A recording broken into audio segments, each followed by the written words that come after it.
खुशहाल किसान। मछली व्यापार से जुड़े गांव वालों के चेहरों पर यह मुस्कान मिशन काकतिया की बेमिसाल कामयाबी की अद्भुत दास्तान खुद ही बयां कर रही है।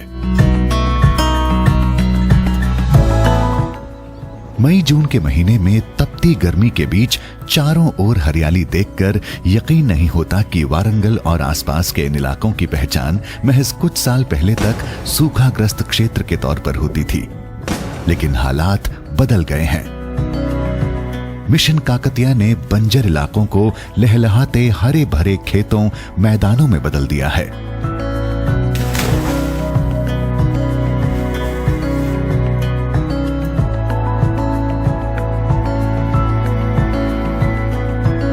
दा दा दा दा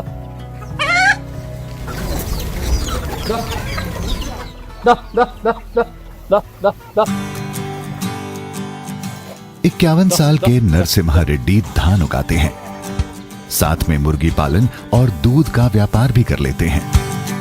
ये उनका पुराना पुश्तैनी घर है। पास में ही उन्होंने हाल ही में नया घर बनाया है। अब पुराने घर में उनके मवेशी और कृषि का सामान रहता है, जबकि अपने परिवार के साथ वो नए घर में रहते हैं।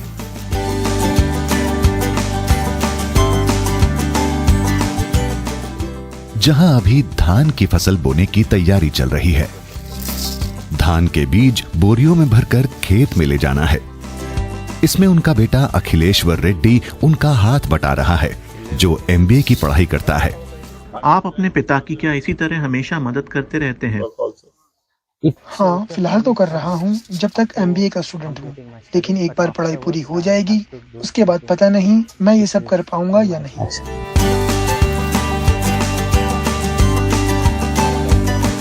सिंचाई के लिए पानी की कमी दूर होने से नरसिम्हा रेड्डी की फसल दोगुनी हुई और आमदनी भी, साथ में जमीन के दाम भी बढ़े। एक अनुमान के मुताबिक हनमकोंडा जिले के टेकलेगुडम में, जहां 6-7 साल पहले जमीन 15 से 20 लाख रुपए एकड़ थी, आज उसकी कीमत बढ़कर 1.5 करोड़ रुपए तक पहुंच चुकी है।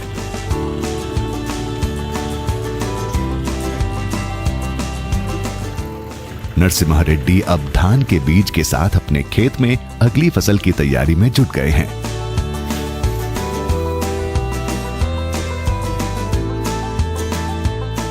मिशन काकतिया का पहला तो पानी नहीं था, 1-2 घंटा निकलता था और खेती में कुछ काम नहीं रहता था। अभी मिशन काकतिया में वो पानी बहुत है, तो पावर भी बहुत ज़्यादा आता है। अभी 24 घंटा है, पहला तो 20 तक आता है, अभी 30 से 35 तक बैग आता है। अभी 24 घंटे करंट भी आता है। मेरे को पानी का तकलीफ नहीं है, वो पावर का तकलीफ नहीं है, खेत का काम अच्छा चल रहा है अभी।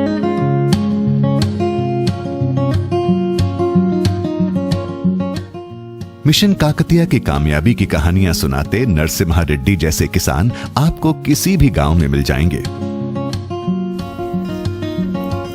2014 में जहां 9.5 लाख एकड़ जमीन ही कृषि के लायक थी, मिशन काकतिया की सफलता के बाद ये 25.5 लाख एकड़ हो गई, यानी लगभग 60% बेकार पड़ी जमीन उपजाऊ हो गई और 8.24 TMC पानी भी मुख्य जलाशयों में बढ़ा।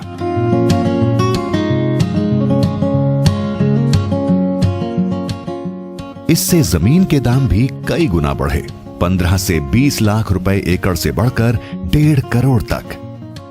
तेलंगाना बनने के बाद कुछ ऐसी अद्भुत चीज़ें हुई जिससे हम सब लोगों को नाज है। हमारी पूरी जो तेलंगाना मूवमेंट था, उसमें पानी एक बड़ा मुद्दा था, और आज तेलंगाना में जो इरिगेशन प्रोजेक्ट्स हैं, उसकी वजह से हर एक गांव में, हर एक जगह पर जो भी तालाब हैं, उसमें फुल पानी मार्च में, अप्रैल में, मई में भी रहता है। तो ये सबसे बड़ी उपलब्धि है, और इसकी वजह से कृषि के क्षेत्र में भी बहुत ही बदलाव आया है। हमारा जो एरिया ऑफ कल्टीवेशन है वो बढ़ गया है, प्रोडक्शन बढ़ा है और कई गुना बढ़ा है। बंजर इलाकों को उपजाऊ बनाना आसान नहीं था, लेकिन मुख्यमंत्री के चंद्रशेखर राव को पता था कि उनके प्रदेश की तकरीबन 60% आबादी कृषि पर निर्भर है, लेकिन सिंचाई के लिए पानी की कमी गांव वालों को आर्थिक तौर पर पनपने नहीं दे रही थी। हालात इतने खराब थे कि 1956 में जहां लगभग 70,000 जलाशय थे, वो 2015 तक घटकर 46,500 रह गए और इनमें से आधे से ज्यादा या तो खस्ताहाल थे या सूख चुके थे। तमाम अड़चनों और उलझनों के बावजूद 2015 में केसीआर ने मिशन काकतिया की नींव रखी। मकसद था चरणबद्ध तरीके से गांव वालों के तकरीबन 46,000 जलाशयों को नई जिंदगी देना।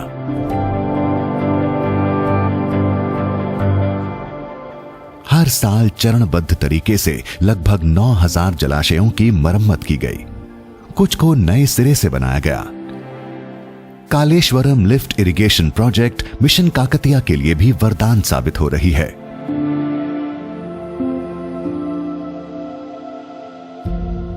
केसीआर साहब तेलंगाना आने के बाद मिशन काकतिया वो अच्छा प्रोग्राम ले लिया। చెరువులో ఉన్న పూడిక తీసి इसके अंदर रेत उठाई जाती है, बांध को मजबूत किया जाता है, नहरों की मरम्मत की जाती है, पानी के स्रोतों की मरम्मत होती है। బ్రహ్మాండమైన సాగునీరు అందించే కార్యక్రమం మిషన్ కాకతీయ। उपाधि लेख समय पहले पूर्वी आंध्र प्रदेश में बड़ी संख्या में पलायन होते थे, पर अब वो लोग गांव वापस आ रहे हैं और खेती और इससे संबंधित काम जैसे मिट्टी के बर्तन बनाना, लोहार का काम, बढ़ई का काम, हैंडलूम और भी कई सारे काम, और ये सब अपना जीवन खुशी से बिता रहे हैं। అందరూ కూడా ఈ రోజు బ్రహ్మాండమైన జీవనం తెలంగాణ రాష్ట్రంలో సాగిస్తున్నారు। 12वीं से 14वीं सदी के बीच काकतिया राजवंश का इस इलाके में शासन था। काकतिया राजाओं ने सिंचाई के लिए गांव में जलाशय बनवाए। बाद के राजा महाराजाओं और नवाबों ने इन जलाशयों की जरूरत को समझा और लगातार इनकी मरम्मत करवाते रहे, लेकिन बाद में ये उपेक्षा के शिकार हो गए।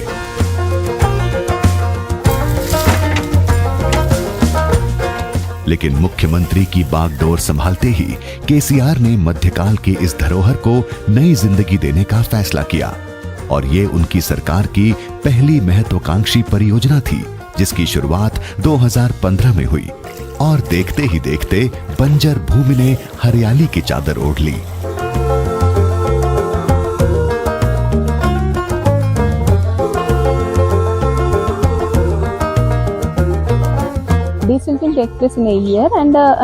हम साल में एक बार खाद निकालते हैं। हमने यह प्रक्रिया काकतीय मिशन के पहले चरण के दौरान शुरू की थी। यहाँ से निकाली गई मिट्टी या खाद उन किसानों को दी जाती है जो इसे अपने खेतों में उर्वरक के रूप में इस्तेमाल करते हैं। इससे उन्हें अच्छी पैदावार मिलती है।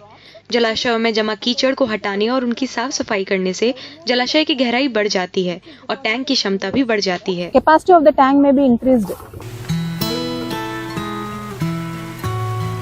मॉनसून आने से पहले सभी टैंकों की मरम्मत की जाती है, फिर सफाई यानी यहां से कीचड़ निकाला जाता है।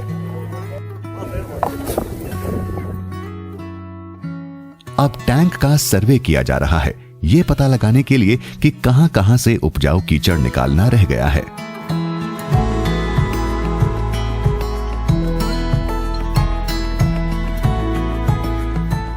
साठ साल के बुजुर्ग कोमरैया भी खुश हैं कि अब वो अपने बूते पर जिंदगी जी पा रहे हैं। अब इन जलाशयों में पानी भरा होता है तो कोमरैया जलाशयों के गेट खोलने का काम करते हैं, जिसके जरिए पानी खेतों तक पहुंचाया जाता है, और पानी कम होने पर इसकी सफाई कर हर महीने औसतन 10,000 रुपए कमा लेते हैं।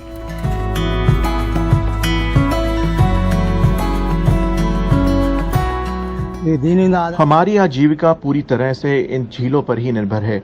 जैसे ही रेत बजरी हटा दी जाएगी, झील फिर से भर जाएगी।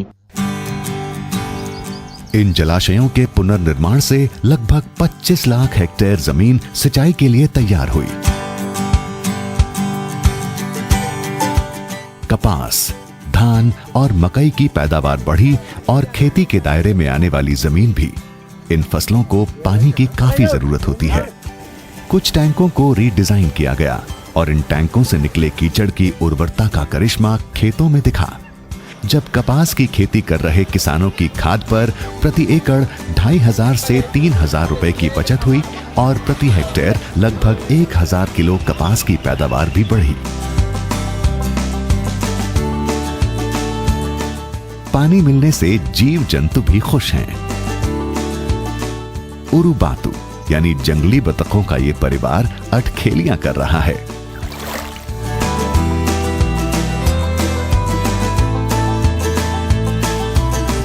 तो वहीं जानवरों को पीने का पानी भी अब आसानी से मिल रहा है।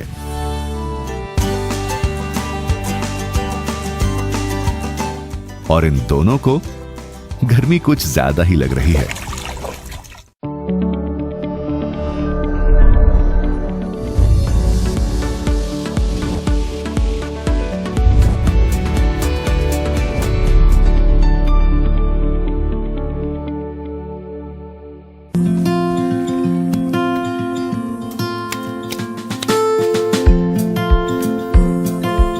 कुम्हार भी अब अपने विलुप्त होते रोजगार के साधन की वापसी की आस लगाए बैठे हैं। पानी, बिजली, मिट्टी के बाद अब उन्हें सरकार से दरकार है कि उन्हें आधुनिक औजार और कर्ज मिले ताकि वो चीन के उत्पादों को टक्कर दे पाए। मिशन काकतिया की कामयाबी की मिसाल इन टैंकों में पानी को संरक्षित रखने के लिए एक बड़ा तामझाम है जो बाहर से दिखता नहीं। राज्य के सभी टैंक्स एक दूसरे से जुड़े हैं और फिर ये सभी जलाशय मुख्य नदियों से।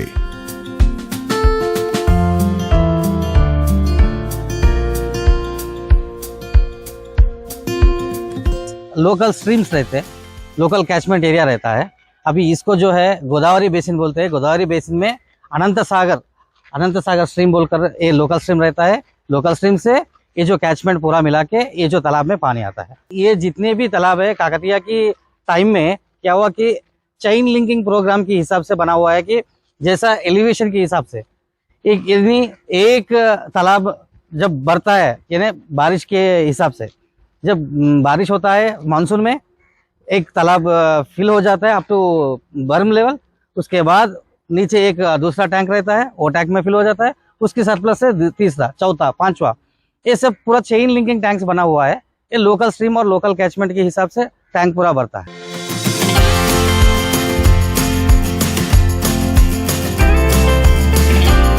वक्त तेजी से बदला है।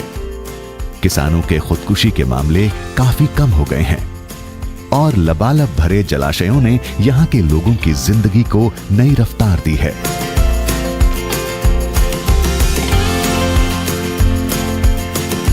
क्या आप सबको इतनी बड़ी मछलियाँ मिल रही हैं? जी हाँ। आप काफी खुश नजर आ रही हैं। जी। मछलियाँ इतनी अफरात हैं कि इस मल्लाहिन से 12 किलो की मछली नहीं संभल रही। मछलियाँ भी काफी ताजी और बड़ी हैं।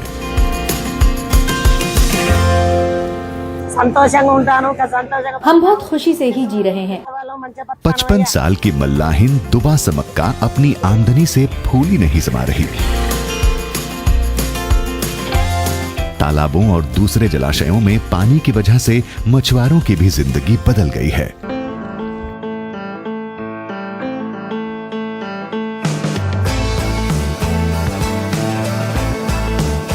हनमकुंडा जिले के नागारम के सिर्फ इस एक मछुआरा सहकारी संस्था में जहां पहले सालाना 20 से 30 टन मछली होती थी, वो अब बढ़कर 200 टन तक पहुंच गई है।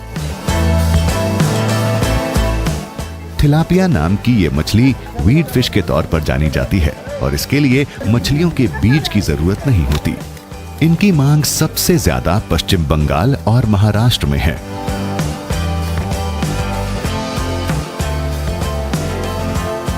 Because of this Mission Kakatiya product, mission Kakatiya की वजह से जलाशयों की गहराई बढ़ी और पानी की बहुत देर तक रखने की क्षमता भी बढ़ी।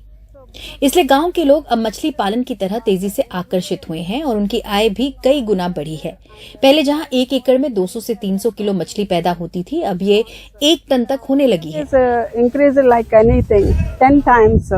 Previously, per acre they are getting around 2 to 3. यहाँ व्हाइट फिश की पैदावार लोग करना पसंद करते हैं। जैसे कतला, रहू, मुर्गाला, ग्रास कार्प, कॉमन कार्प और मरल, जो कि स्टेट फिश है तेलंगाना का। Grass carp and common carp like variety white fish is being cultured. Some are interested in culturing of this marel also, the state fish of Telangana also. मरल तेलंगाना की state fish है, जो कि 550 से 650 रुपए kilo बिकती है, क्योंकि इनका स्वाद बढ़िया होता है और ये कम पानी में भी लंबे समय तक जीवित रह पाती हैं। तेलंगाना सरकार मछलियों के बीज मछुआरों को मुफ्त में मुहैया कराती है। कई सारे लोग जो आसपास के शहरों में चले गए थे, काम नहीं होने की वजह से वे लोग ही अब दोबारा यहाँ आकर इसी पेशे से जुड़ गए हैं। 100 से 150 रुपए किलो के बीज का भाव मिल जाता है।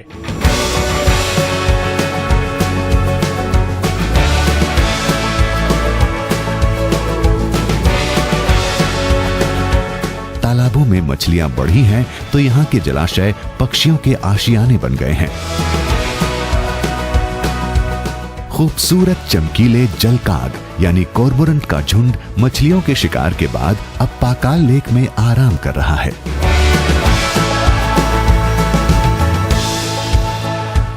जलकाग की ही तरह अनेकों पक्षी अब तेलंगाना के जलाशयों में लौट आए हैं।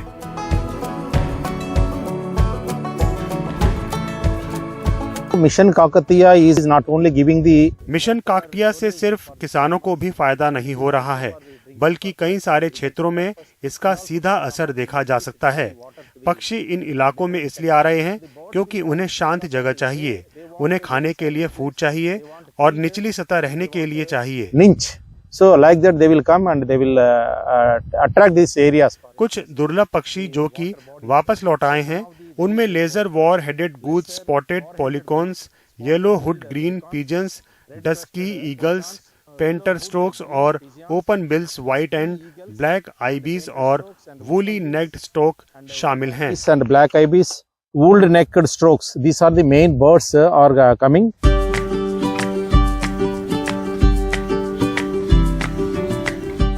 उस युग में जलाशयों के निर्माण के पीछे काकतिया राजवंश के राजाओं का एक जज्बा था, जिसे नई पहचान दी है मुख्यमंत्री के चंद्रशेखर राव ने। केसीआर ने उन जलाशयों के पुनर्निर्माण का बीड़ा उठाया। काकतिया राजाओं के सम्मान में अपने मिशन का नाम दिया मिशन काकतिया। और वो इलाके जो दशकों से उपेक्षा का शिकार होकर सूखे बंजर इलाकों में तब्दील हो गए थे, आज अपनी हरियाली से मन मोह रहे हैं।